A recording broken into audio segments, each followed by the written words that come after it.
ಇಷ್ಟ ಆಯಿತು. Entire cinema rakhi by, rakhi ಹಬ್ಬಕ್ಕೆ, ರಾಖಿ ಕಟ್ಟೋ ಟೈಮ್ಗೆ ಒಂದು ಒಳ್ಳೆ ಸಿನಿಮಾ ಕೊಟ್ಟಿದ್ದೀರ. ಅಕ್ಕ ತಮ್ಮನ ಬಾಂಡಿಂಗ್ ಮಾತ್ರ ನೆಕ್ಸ್ಟ್ ಲೆವೆಲು. ನಂಗೆ ತುಂಬ ಇಷ್ಟ ಆಯಿತು. ಬಟ್ ಕ್ಲೈಮ್ಯಾಕ್ಸಲ್ಲಿ ಸಿನಿಮಾ ಎಲ್ಲ ಸಿನಿಮಾಗಳು ಬಂದು ಜಡ್ಜ್ಮೆಂಟ್ ಮಾಡ್ತೀವಿ, ಸಿನಿಮಾ ಜಡ್ಜ್ಮೆಂಟ್ ಮಾಡೋಕ್ಕಾಗಲ್ಲ. ಈ ಸಿನಿಮಾ ಹೀಗೆ ಇರುತ್ತೆ, ಹೀಗೆ ಆಗುತ್ತೆ ಅಂತೇಳಿ ಈ ಸಿನಿಮಾ ಆ ಥರ ಮಾಡೋಕ್ಕಾಗಲ್ಲ. ಬಟ್ ಈ ಸಿನಿಮಾ ಅರ್ಥ ಮಾಡ್ಕೋಬೇಕು ಅಂದರೆ ತುಂಬ ಕುತ್ಕೊಂಡು ತಾಳ್ಮೆಯಿಂದ ನೋಡ್ಬೇಕು ಸಿನಿಮಾ, ಆವಾಗಲೇ ಅರ್ಥ ಆಗುತ್ತೆ. Full mass cinema. ಬಟ್ ಯಾಕೆಂದರೆ ಇದು ಬಾಲಿವುಡ್ ಹಾಲಿವುಡ್ ಇರೋದ್ರಿಂದ ಎಲ್ಲರಿಗೂ ಇಷ್ಟ ಆಗಬೇಕು. ನಿನಗೆ ಇಷ್ಟ ಆಗೋದು ನನಗೆ ಇಷ್ಟ ಆಗಲ್ಲ, ನನಗೆ ಇಷ್ಟ ಆಗೋದು ನಿನಗೆ ಇಷ್ಟ ಆಗಲ್ಲ. ಬಟ್ ಇಂಗ್ಲೀಷ್ ರೇಂಜಲ್ಲಿ ಅಂದಾಗ ಸಿನಿಮಾ, ಬಟ್ ಆ ಎಫೆಕ್ಟ್ ಬೇಕೇ ಬೇಕು. ಬಟ್ ಆಗಿರೋದ್ರಿಂದ ಸಿನಿಮಾ ತುಂಬ ಚೆನ್ನಾಗಿದೆ. ಒಬ್ಬ ಬಸ್ಸು ಡ್ರೈವರ್ ಮಗ ಗಾಂಧಿನಗರಕ್ಕೆ ಬಂದು ನಾನು ಕಟೌಟ್ರೆ ನಿಲ್ಲಿಸ್ತೀನಿ ಅಂತೇಳಿ ಇವತ್ತು ಒಳ್ಳಿಗೆ ಕಟೌಟ್ರೆ ನಿಲ್ಲಿಸಿದ್ದಾರೆ.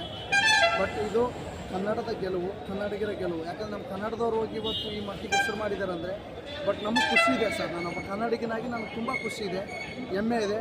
ಬಟ್ ಈ ಸಿನಿಮಾ ತಂಡಕ್ಕೆ ಎಲ್ಲದಕ್ಕೂ ಒಳ್ಳೆಯದಾಗಲಿ ಸರ್. ಯಾವುದು ಕಾಂಟ್ರವರ್ಸಿ ಬೇಡ ಸರ್. ನಿಮಗೆ ಇಲ್ಲಿ ಮೇನ್ ಇಷ್ಟ ಆಗಿದೆ ಏನು ಸರ್ ಇದರಲ್ಲಿ?